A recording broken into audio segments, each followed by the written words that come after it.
Hello everybody, my name is That Joe Guy, and welcome back to Mass Effect 2. So we're in the market. We're in the market for a reason, but I will get into that shortly. In the last session, we, what the hell did I do? Well, actually, I suppose that's a good segue into something I should really say. If I seem strange or stupid, or dumb, or my voice is gone, I have a tonsillitis. Now some of you may be thinking, maybe there's a better time for you to be recording a Let's Play video, Joe, but I've been bored out my freaking mind for the past few days. Tonsillitis, I edited all my previous Dragon Age 2 stuff and I've had nothing to do. And so here I am, I'm feeling slightly better today. But this will probably be a fairly short session. What the hell did we do in the last episode? Let's have a look at this is what the completed screen quest thing is for, right? This stuff, shepherding, yeah, we dealt with corruption in the Chantry. Oh, that was fun. An act of mercy as well. Oh yeah, last session was confusing. In fact, one of the first things I wanted to do, again, maybe not the best time, but I actually had some codex entries I wanted to read in relation to the Qun, because this came up last time a little bit, so let's have a look at the lore. First of all, Death of a Templar looked interesting, so I want to read this out. The dry, dusty earth swallows up salty drops that splatter its surface. A tiny insect pauses, sensing the vibrations, and scurries off, leaving behind its invisible enemy. As the drops fall, the dark circles merge together, expressing a mirror to their creator. The primal emotions of bloodlust and sorrow blend into a lethal cocktail that breaks the strongest of men. The jurisdiction of strength must be left to the spirit, not arm nor chest. Only the wisest turn to his inner sanctuary to partition the mind from an all-consuming madness. Seductive voices whispering promise of glory, weighting down the weaker path of the flesh, bringing a death far worse than that of hot lead or steel. These blank, hollow promises will echo the unfathomable eternally. Living comfortably amongst material possessions, it is easy to misunderstand the true meaning of uncontrollable hate.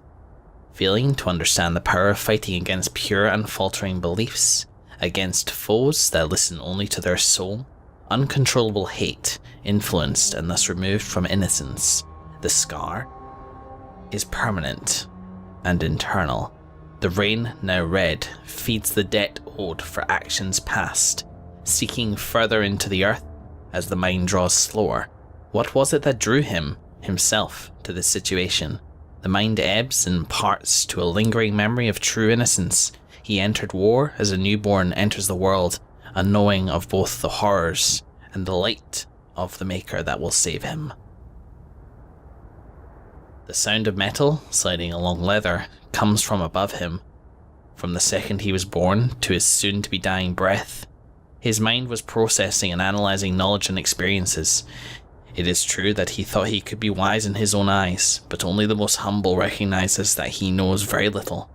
Bias, speculation, and all of false pretenses make way to the sound of the sweeping steel.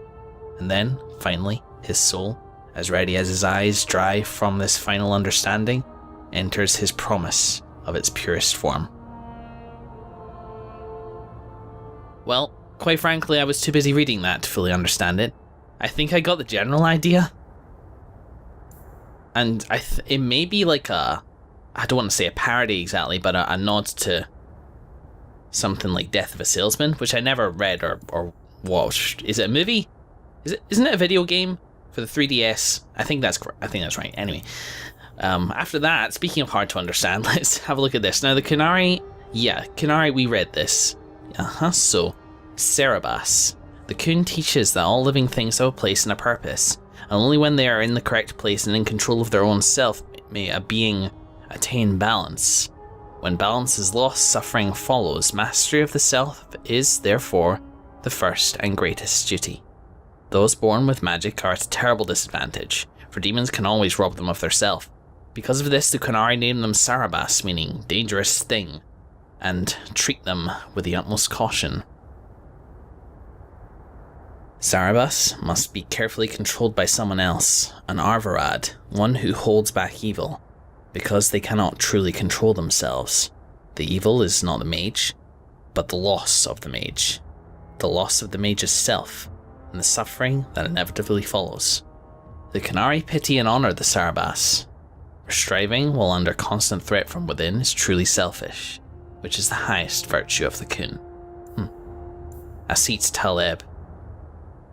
That's like the to be or not to be thing, isn't it? When the Ashkari looked upon the destruction wrought by locusts, he saw at last the order in the world. Plague must cause suffering, for as long as it endures. Earthquakes must shatter the land. They are bound by their being. Azit Taleb. It is to be. For the world and the self are one. Existence is a choice. A self of suffering brings only suffering to the world. It is a choice, and we can refuse it. So, I'm hesitant to say this, but I think I do understand. It is to be. The ability to choose to be or not to be. A self of suffering brings only suffering in the world. To be selfless, you can choose not to be. That's a canticle of the Qun. And is perhaps the only choice. It was the choice that mage made. He chose not to be because he thought himself a being of suffering. Yeah, a bunch of stuff in that previous mission made a bit more sense sort of in hindsight. It's still a weird mission, the motivations of which are sort of all over the place. However, it's clear that Arvarad flew off the handle in the end because of the unexpected and unchained mage in the party. Whether or not he actually thought that humans should deal with mages how they want, it seemed actually on reflection that he didn't think that. What he actually thought was that we do that, but maybe we shouldn't. And so confronted with the revealing of an unchained mage, and me being from that same mage's womb, essentially he was worried that we'd been spewing poison into his ear through the very conversation, and so to cut off any possibility of that so that he could do what he thought was his duty to hold back evil at any cost, he turned it hostile and ordered our deaths. And that was that. There will be a lot of cutting in this session today, you may have noticed. Every now and then. It's because I'm ill. Just ignore it, they'll be fine. Anyway, yeah, in today's session, here we are on the market, and the reason for this, I've decided just to hell with it, to bite the bullet, and let's go do Tranquility. I've been teasing it long enough. We have something else to do in the docks, in the gallows, I should say. However, Tranquility is not the end mission, and I think it might be good to... I'm guessing we're going to get this Grey Warden into our party. For better or for worse. Or possibly, I don't know, maybe they're just... If they are, though, I want to be able to spend a little bit of time with them to get used to their presence before having to go out onto the big old expedition. Consider that an interview period, if you like. So, what's the fool? Seek out a Grey Warden for help in the Deep Roads expedition, because they might have some more info about how to get into these deep roads. Varric heard that one is working as a healer somewhere. A shopkeep named Lyrene in Lowtown may have more information. Okay, okily dokily, schmokily hokily. Whoa, a dope party. Alright, I need to do that first. Today I thought we would give Fenris a bit of a shake loose. And I've also given Bethany a new staff. There was a really good one in the quarter, which does cold damage as well, but also does the mana, stamina, and healing by this character. So that's spirit damage. Actually, it's this one, isn't it? Did I not switch this around with you yet? Yeah, I meant to do that, because... Well, I mean, the healing of that... Hang on, we'll give it to that for you for now. The reason I purchased this is, again, I suspect that the Grey Warden is coming into our party, and somebody mentioned he's a healer, and a commenter mentioned there was a healer a while ago, and so I'm anticipating needing an extra decent staff. This one here that I'm highlighting suits Bethany really well because it does a bonus to stamina and enforces her fire damage. So yeah, there's that. And as I mentioned, Fenris we didn't take out last time. Morale's cool and all, but you know, I felt okay with the idea of giving her a bit of a rest for today. It's only going to be a shorter session. Will everyone please just step back? My mother's in labour. The baby's come early. Can anyone I'll send word to the healer, but My son's hurt bad. Cart overturned on him in the blasted bone pit. everyone in your turn. I promise we have donations coming in. There will be food and medicine for all of you. Reminded of the NHS. If you're seeking aid, leave your name with my girl. We serve everyone here. No one came from Ferelden without trouble. But I can't give priority to anyone who's already found work and lodging. That's fair, actually. Let's see. Are these all Fereldens? Whatever. I'm looking for somebody, though. I hear you know where I can find a Ferelden Grey Warden. Only Ferelden Grey Warden I've heard of is sitting on the throne. We're out of the Blight's path now. Oh, yeah. Why would you need a warden? The healer was one of them once, wasn't he? A warden? Well, he's not now, and busy enough without answering fool questions about it. What? Hang on. Like, I'm not going to bother him. I just want to speak to him. Then I'll only ask very smart questions. I do not joke, Sirrah. You see what our people face in Kirkwall. They have no jobs, no homes. Most can barely buy bread. This healer, he serves them without thought for coin. He's closed their wounds, delivered their children. He's a good man. I won't lose him to the blighted Templars. Templars? Was he another...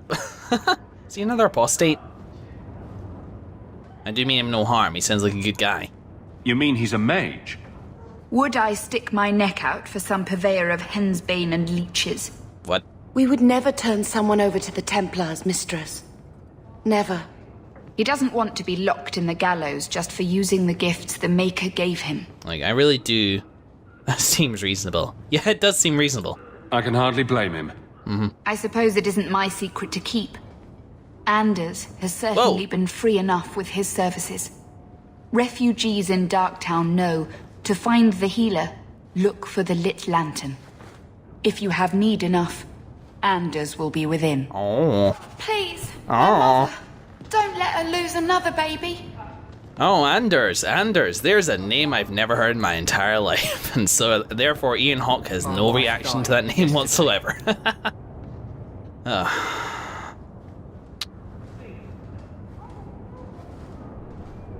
the hell with it.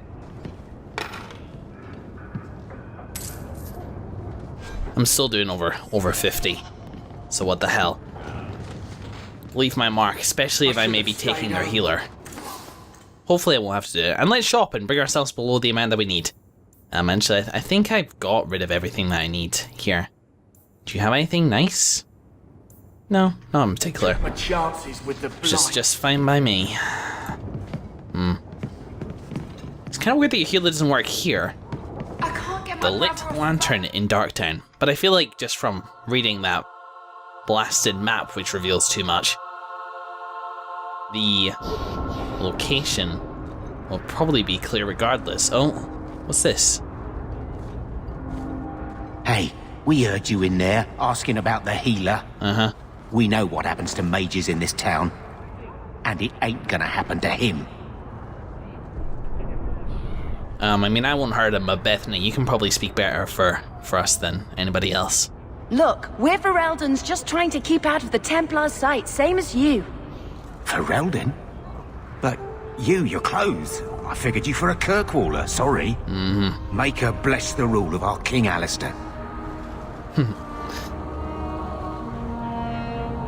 Okay, well, thanks, Bethany. That was good. We didn't need to... We're not going to cart him off to the Templars, absolutely not. And people are being protective down here of what they view as their own. There must be more Fereldens down here than I thought. Of course, a lot of refugees came to Kirkwall after the Blight, or during the Blight. I have more in common with a lot of the people down here than I may think. So Darktown.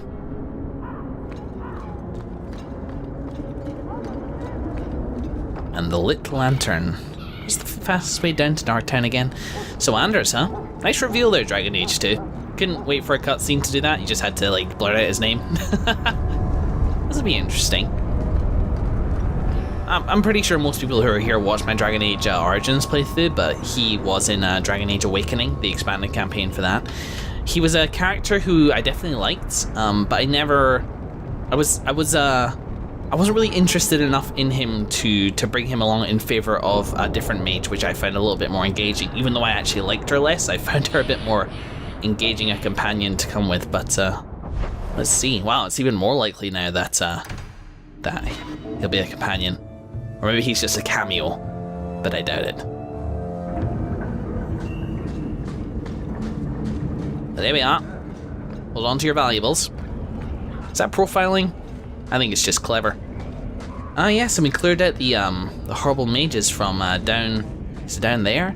No, it's back there somewhere, isn't it? I can actually kind of get lost down here. I don't have my bearings quite right yet. It's a fairly straight back and forth place, but it's kind of got nooks and crannies in it. So is this it? Is this? Uh-huh.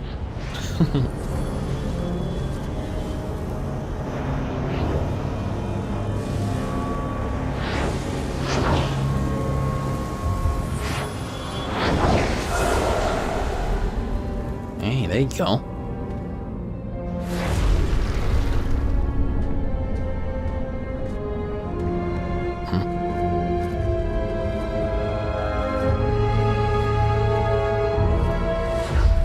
Ooh.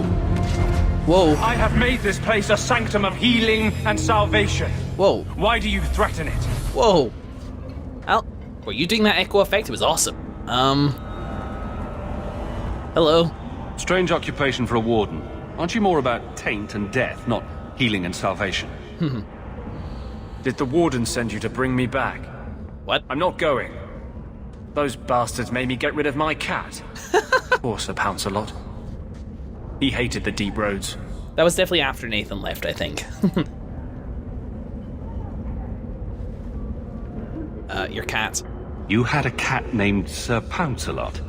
In the deep roads? Lame. He was a gift. A noble beast.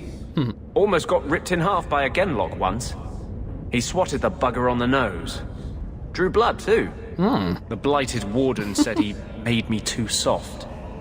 I had to give him to a friend in Amaranthine. Right, okay, Joy. Alright, are people allowed to leave the Wardens? Because I thought that wasn't really a thing. I've always heard that joining the Wardens is for life. That's only partly true. The hopelessly tainted by the Darkspawn and plagued by nightmares about the Archdemon parts don't go away. Oh. But it turns out if you hide well, you don't have to wear the uniform or go to the parties. Fair enough. Good to know as well for, future career prospects. What the hell are you doing here? So, you came to Kirkwall just to escape the Wardens? You say that like it's a small thing. Yes. I'm here because there's no Warden outpost, no Darkspawn, and a whole host of refugees to blend in with. And some reasons of my own. Alright, okay, well that sounds like backstory for later. Well, you're probably not gonna like my offer. I'm part of an expedition into the deep roads. Any information you have could save people's lives. I will die a happy man if I never think about the blighted deep roads again. You can't imagine what I've come through to get here. I'm not interested. Although, a favor for a favor. I could work. Does that sound like a fair deal? Yeah? You help me, I'll help you. Well, what's the favor? Let's be more specific. Yeah. I don't do anything involving children or animals. I have a Warden map of the depths in this area. But there's a price. I came to Kirkwall to aid a friend. A mage. A prisoner in the wretched gallows. Oh man. The Templars learned of my plans to free him. Help me bring him safely past them, and you shall have your maps. That's a heavily guarded place. Who are they? Tell me about your friend. His name is Carl Thekla.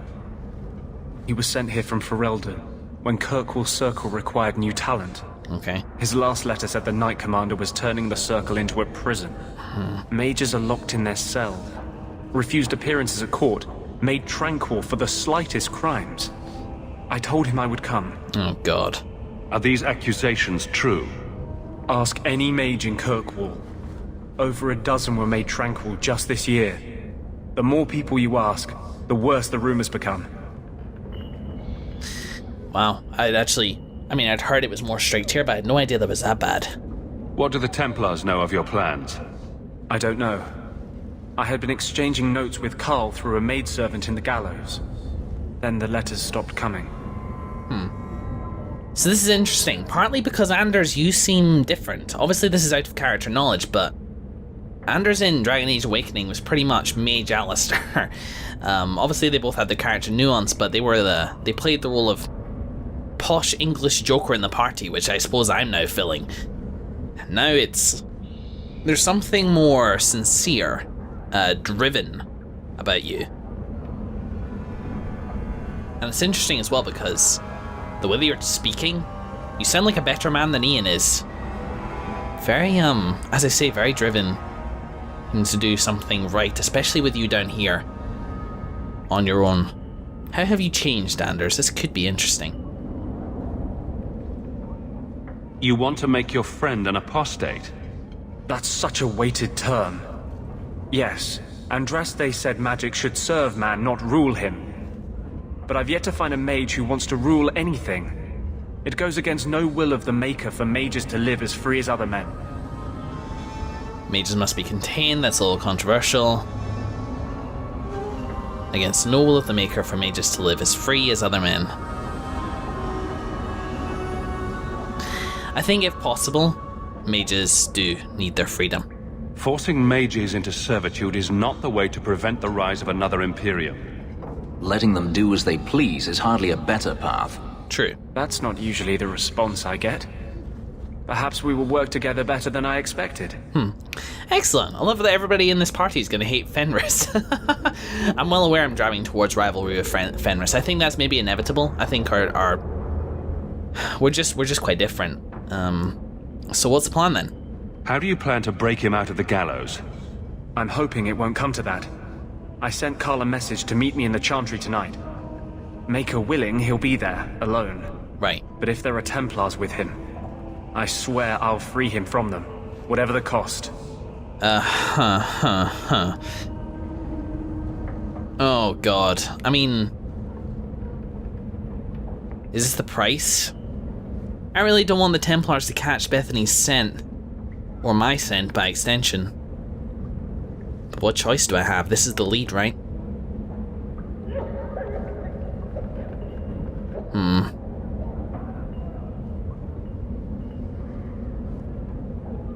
Yeah, alright. Alright, okay. I guess if there's no witnesses, then what's the harm? You've convinced me. What's your plan? I welcome your aid.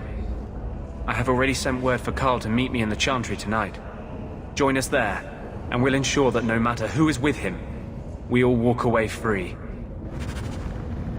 This is cool. This is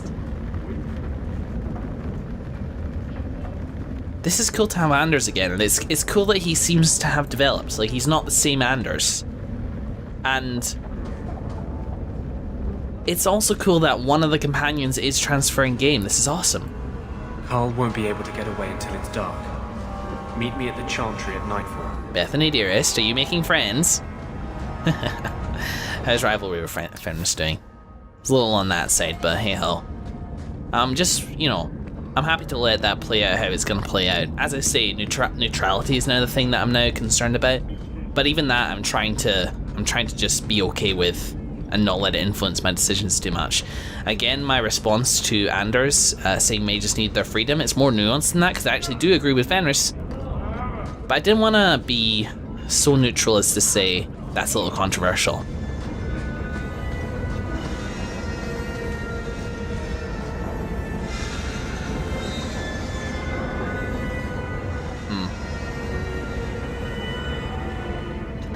Mages need contained. Mages need contained to an extent, but contained is not what he fully meant there. Contained means kept away, tightly regulated.